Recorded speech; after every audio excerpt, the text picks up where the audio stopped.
अभी अभी इस वक्त की सबसे बड़ी अपडेट निकलकर सामने आ रहा कि आप लोग ऐसा क्यों बोलते हैं कि भारत के सारे पड़ोसी एक जैसे हैं। जब मुसीबत में होते हैं तो भारत के पास चले आते हैं, जब सब कुछ ठीक हो जाता है तब वो चीन की गोद में बैठ जाते हैं। आप स्क्रीन पर देखिए, इस व्यक्ति को आप जानते होंगे। ये मालदीव का वर्तमान राष्ट्रपति, और ये पिछले 6 और 7 महीने से इस व्यक्ति ने भारत के खिलाफ जितना जहर उगला है उतना तो शायद चीन के राष्ट्रपति शी जिनपिंग ने भी नहीं उगला होगा। और पिछले कुछ महीनों में इसने जो हरकतें भारत के खिलाफ करी है और करता जा रहा है। भारत के पड़ोसी देश मालदीव ने फैसला कर लिया है कि भारत की तरफ से जो डोनियर 228 एयरक्राफ्ट मालदीव को भेजे गए हैं, अब उन्हें कबार में फेंक करके तुर्की की तरफ से भेजे गए TB2 ड्रोन का इस्तेमाल करने वाला है। यानी कि मालदीव ने भारत के साथ दुश्मनी मोल लेने की अब सारी हदों को पार करना शुरू कर दिया है। लेकिन ये वही मालदीव है जिसने कुछ दिनों पहले जो 228 एयरक्राफ्ट हैं, इनको ऑपरेट करने की फैसिलिटी नहीं है, तो इसलिए भारत उनके कुछ मदद करता। मालदीव ने अपनी लिमिट्स क्रॉस करके फैसला कर लिया है कि अब वह इन एयरक्राफ्ट का इस्तेमाल नहीं करेंगे, बल्कि तुर्की की तरफ से भेजे गए TB2 ड्रोन का इस्तेमाल किया जाएगा।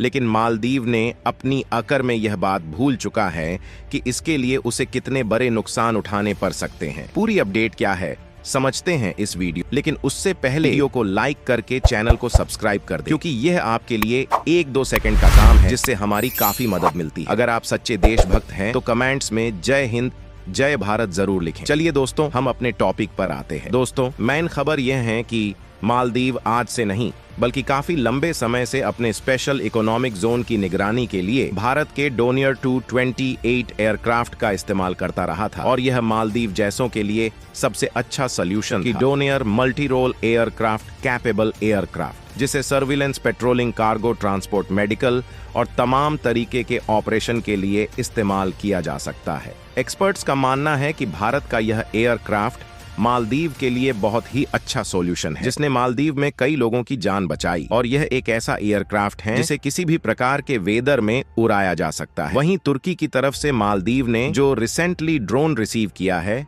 ये कुछ खास ऑपरेशंस नहीं कर पाएगा। ये सिर्फ मालदीव के स्पेशल इकोनॉमिक जोन पर ही नजर रख पाएगा। वही डोनियर हर तरीके के ऑपरेशंस करके मालदीव को देता है, और अभी तक यह सर्विस में है, और मालदीव की काफी बड़ी मदद इससे की जाती है। अगर हम भारत के इस एयरक्राफ्ट की खासियत की बात करें तो यह कई प्रकार के सर्च एंड रेस्क्यू ऑपरेशंस में मालदीव की मदद करता है, क्योंकि मालदीव बहुत सारे छोटे छोटे आइलैंड से मिलकर के बना हुआ है। ऐसे में ये एयरक्राफ्ट इनकी काफी ज्यादा मदद करता है, क्योंकि हर तरीके की वेदर कंडीशन में ऑपरेट किया जा सकता है। इसकी एक और बड़ी खासियत यह है कि इसमें इसी मेंटेनेंस की जरूरत पड़ती है, यानी कि इसके रखरखाव में बहुत ही ज्यादा खर्चा नहीं आता और आसानी से इसे मेंटेन किया जा सकता है। जहां भारत ने गिफ्ट उपहार में दिए थे और कई लोगों को ट्रेनिंग दी गई थी। मालदीव में इस तरीके के एयरक्राफ्ट उड़ाते हुए आप अपने देश की सुरक्षा और लोगों की मदद कर पाए। लेकिन मालदीव ने भारत की तरफ से भेजे गए इस गिफ्ट का किस तरीके से इस्तेमाल करना शुरू किया है, यह आप सभी के सामने है।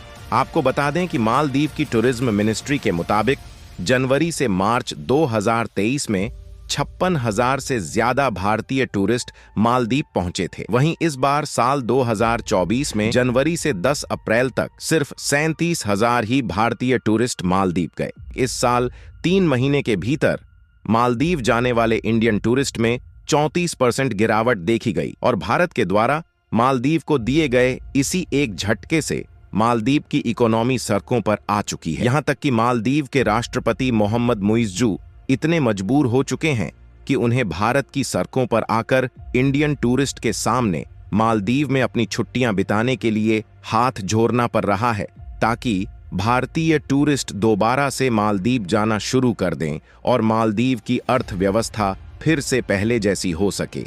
हालांकि अब मालदीव के लिए अपनी टूरिस्ट इंडस्ट्री को पहले जैसा रिकवर करना उतना भी आसान नहीं है, लेकिन उसके बावजूद भी मालदीव भारत के सामने अपने हाथ फैला रहा है। वैसे आपको बता दें कि मालदीव के राष्ट्रपति मोहम्मद मुइज़्ज़ू को यह बात पहले से ही मालूम थी कि भारत से पंगा लेना उनकी अर्थव्यवस्था को बर्बाद कर सकता है, लेकिन उन्हें यह नहीं मालूम था कि दोबारा से भारत के आगे मदद के लिए हाथ फैलाना पड़ेगा, क्योंकि मोहम्मद मुइज़्ज़ू यह सोच रहे थे कि चीन दर दर पर उनकी मदद करता फिरेगा। लेकिन चीन ने मालदीव के हाथ में वही पाकिस्तान वाला कटोरा पकड़ाकर मालदीव की ओर से अपने हाथ को इस तरह से खींचा कि उससे मालदीव के अर्थव्यवस्था की खटिया खड़ी होना शुरू हो गई है। इसीलिए मालदीव के राष्ट्रपति मोहम्मद मुइज्जू दोबारा से भारत की ओर झुकना शुरू हो गए हैं।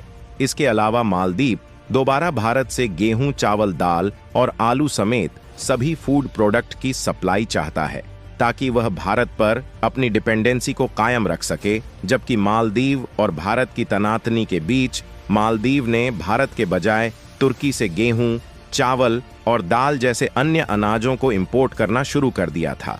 लेकिन शायद तुर्की की महंगाई ने मालदीव में अनाजों की सप्लाई करने से हाथ खड़ा कर दिया।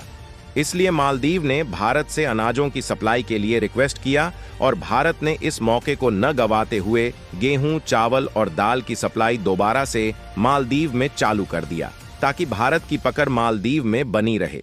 और अगर इस मौके को भी भारत हाथ पर छोड़ता तो शायद मालदीव दोबारा से चीन की और अपने झुकाव को आगे बढ़ाता।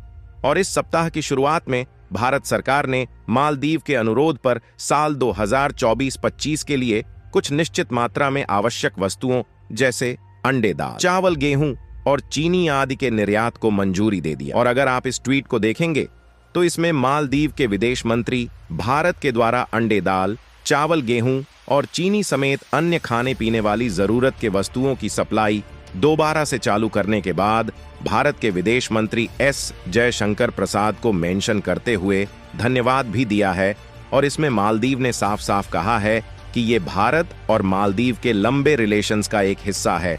यानी कि इन सब बातों से साफ साफ जाहिर है कि मालदीव जो अभी तक भारत के विरोध में जुटा हुआ था, वह चीन को छोड़कर भारत की ओर अपने हाथ को आगे बढ़ा रहा है। जहां मालदीव के भारत की ओर दोस्ती का हाथ बढ़ाने से आकी मालदीव के राष्ट्रपति मोहम्मद मुइज्जू जो भारत की सड़कों पर इंडियन टूरिस्ट की मदद मांगने के लिए अपने कदम आगे बढ़ा रहा है, उसके लिए वीडियो को एक लाइक करके अपने मित्रों तक शेयर करें ताकि उन्हें भी जानकारी मिल सके। और दोस्तों, मेरे वीडियो को देखते हैं लेकिन सब्सक्राइब नहीं करते हैं, प्लीज मेरे चैनल को सब्सक्राइब कर दें और बेल आइकन को ऑल पर सिलेक्ट करना बिल्कुल ना भूलें। मिलते हैं किसी और नॉलेजेबल वीडियो के साथ। वीडियो को अंत तक देखने के लिए बहुत बहुत धन्यवाद। जय श्री खाटू श्याम जी।